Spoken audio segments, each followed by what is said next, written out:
Une IA adepte de pronostics, une bactérie voleuse d'ADN et une porte ouverte sur la conscience. Bonjour à tous, voici votre concentré d'actualité scientifique pour ce 17 juin. La différence entre l'homme des cavernes et nous, c'est le résultat de la science. Et ce n'est pas une opinion, c'est de la science. Notre monde n'est pas si moche. Une nouvelle méthode vient d'être développée pour trouver des exoplanètes en formation. Elle consiste à repérer aux alentours des étoiles des amas de lumière. Selon leur mouvement, ces nuages faits de gaz et de poussière peuvent s'agglomérer pour former des planètes. Cette technique pourrait aider les astronomes à en apprendre plus sur la formation de notre propre système solaire. Le sommeil pourrait avoir un rôle important dans la prévention des douleurs chroniques.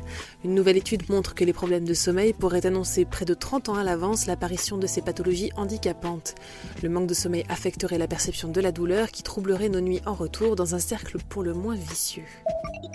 Une bactérie a été prise en flagrant délit de vol d'ADN. Des chercheurs ont filmé l'un de ces organismes attrapant un morceau d'ADN voisin grâce à un appendice baptisé pilus. Ce mécanisme expliquerait en partie comment les bactéries acquièrent rapidement de nouveaux caractères. Ces caractères incluent la résistance aux antibiotiques, véritable problème de santé publique. Les ondes gravitationnelles pourraient-elles être produites par des trous de verre ? C'est la théorie un peu farfelue que certains astronomes veulent vérifier. Selon eux, la collision de trous noirs à l'origine de la détection des ondes pourrait être en réalité une collision entre deux trous de verre. L'existence de ces structures permettant le passage d'un endroit de l'univers à un autre n'a pourtant jamais été démontrée. Super, j'adore. Alors écoute-moi bien, je vais essayer d'être clair avec toi. Ouais, génial.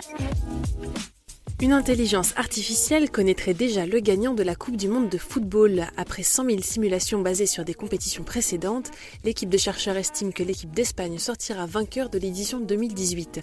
Le résultat issu de 3 techniques d'analyse statistique est néanmoins serré. La France serait 4e équipe ayant le plus de chances de remporter la coupe selon ce procédé.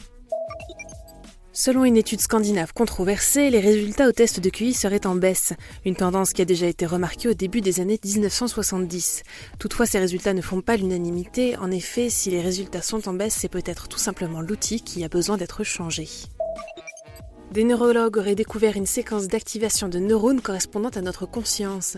Ils ont pu identifier la région du lobe frontal où se produirait la conversion d'un stimulus en une image dans notre cerveau.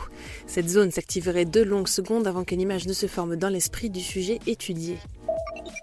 L'activité humaine rendrait de nombreux animaux nocturnes malgré eux. Des chercheurs ont compilé des études sur les habitudes de 62 espèces d'animaux sur 6 continents différents.